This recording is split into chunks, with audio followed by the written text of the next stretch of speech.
السلام علیکم دوستو. جناب حضرت واصف علی واصف رحمۃ اللہ علیہ سے 3 سوال پوچھے گئے کہ باطن کی اصلاح کیسے ممکن ہے، یا ایک پیر، ایک بزرگ، اس کی جو صحبت ہے کیا وہ آپ کے باطن کو چینج کر سکتی ہے، باطن کی اصلاح کر سکتی ہے. اور ایک اور بڑا زبردست سوال پوچھا گیا کہ ایک بزرگ سے، ایک پیر سے، کسی اللہ والے سے آپ فیض کیسے حاصل کرتے. تو آپ نے بڑا خوبصورت جواب عرض کیا. آپ فرماتے ہیں کہ جب تک آپ کا جو مزاج ہے وہ اللہ کی طرف راغب نہ ہو تو تب تک پیر کی صحبت جو ہے وہ کام نہیں آتی. آپ جتنی بھی پیروں کے پاس جاتے ہیں وہاں پہ ذکر ہوتا ہے، ذکر جاری ہوتا ہے، تو آپ کا باطن اگر اس طرف ہو تو پھر تب ہی ذکر جاری ہوتا ہے. ورنہ کئی لوگ جاتے ہیں اور ان کا مزاج اللہ کی طرف نہیں ہوتا، اس لیے ان کا ذکر جاری نہیں ہوتا.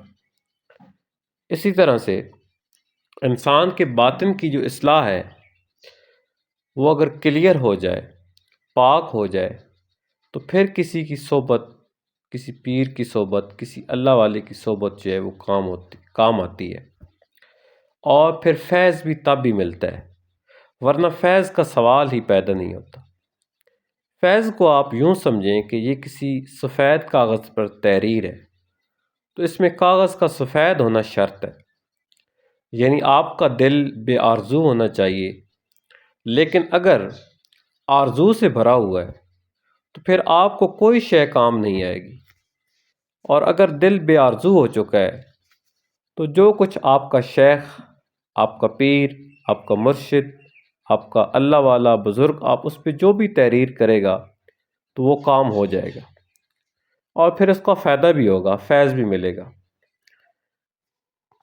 جیسا کہ حضرت شیخ سعدی رحمۃ اللہ علیہ نے مٹی، گلاب اور خوشبو کا جو تعلق بیان کیا ہے تو بڑی زبردست مثال ہے.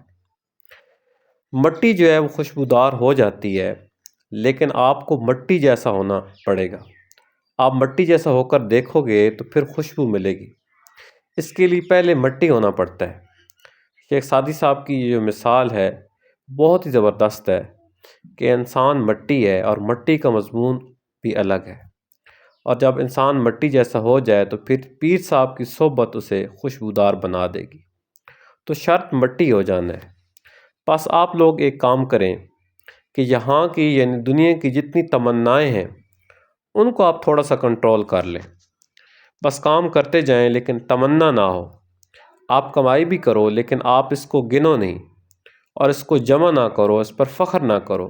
یہ کام تو آسان ہے اور یہ کام ہو سکتا ہے.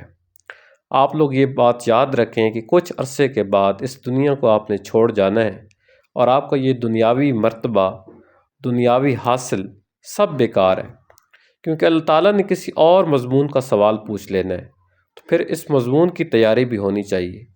اگر یہاں پر ایک آدمی بادشاہ ہو کر مرنے کے بعد دوزخ میں جائے اور ایک موچی مرنے کے بعد سیدھا براہ راست جنت میں جائے تو پھر بادشاہ کی بجائے موچی ہونا بہتر ہے، کیونکہ اس کی عاقبت بہتر ہے.